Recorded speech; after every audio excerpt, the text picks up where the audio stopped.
সুপ্রিয় দর্শক শ্রোতা, আসসালামু আলাইকুম। আশা রাখি সবাই ভালো আছেন। আমিও আলহামদুলিল্লাহ ভালো আছি। আজকের ভিডিওটি অত্যন্ত গুরুত্বপূর্ণ। দর্শক, চলছে ফাল্গুন মাস, এসে গেছে ঋতুরাজ বসন্ত। প্রকৃতি এই সময় আমাদের উপহার দিয়েছে একটি ফল, যাকে বলা হয় ফলের রাজা। আর কিছুদিন পর শুরু হবে কালবৈশাখী ঝড়। এতে করে ঝরে পড়বে হাজার হাজার আমের বইল। পোকার আক্রমণ আর ঝড়ের কবলে পড়ে ক্ষতিগ্রস্ত হচ্ছেন অনেক আম চাষিরা।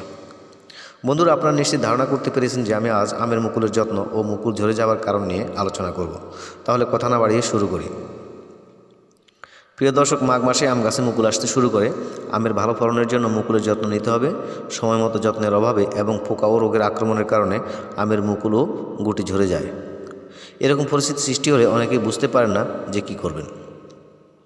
প্রিয় দর্শক, আম মোটর দানার মতো হলে একবার গাছের গোড়ায় সেচ প্রয়োগ করতে হবে। ফুল আসার সময় শোষক পোকা আমের ক্ষতি করে।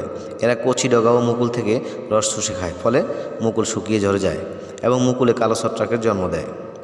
এই পোকা দমনের জন্য আম গাছের মুকুল আসার পর ফুল ফোটার আগে একবার এবং আম মোটর দানার মতো হলে আরেকবার কীটনাশক রিবা 2.5 ইসি অথবা ক্যারাটে 2.5 ইসি মিশিয়ে আম গাছের ডাল, পাতা ও মুকুলে ভালোভাবে স্প্রে করতে হবে।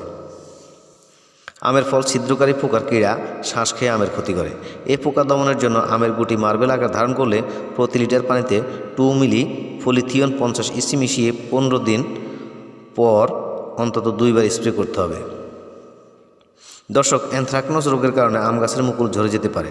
এই রোগ দমনের জন্য প্রতি লিটার পানিতে 1 মিলি মিরাকুলান মিশিয়ে ফুল ফোটার ঠিক আগে একবার এবং আম মোটর দানার আকৃতি ধারণ করলে আরেকবার স্প্রে করা যেতে পারে। এ সময় আম গাছের গোড়ায় নিয়মিত পানি সেচ দিতে হবে। বর্ষার শেষে গাছের গোড়ায় সার প্রয়োগ করতে হবে। দর্শক, বেশ কয়েকটি কারণে আমের মুকুল ঝরে পড়তে পারে। বিশেষ করে অতিরিক্ত কুয়াশা, বৃষ্টি, ঝড় ও শিলাবৃষ্টির কারণে, মাটিতে রসের অভাব হলে, পোকার আক্রমণে এবং আমের মুকুলে অ্যানথ্রাকনোজ রোগ হলে।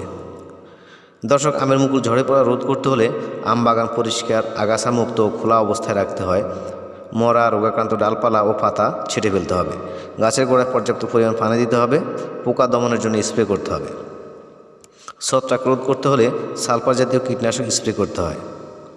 আম সামান্য বড় হলে প্রতি লিটার পানিতে 20 গ্রাম ইউরিয়া মিশিয়ে স্প্রে করতে হবে।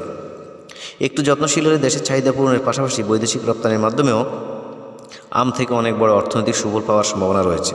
কারণ আম কাঁচা ও পাকা খাওয়া হয়।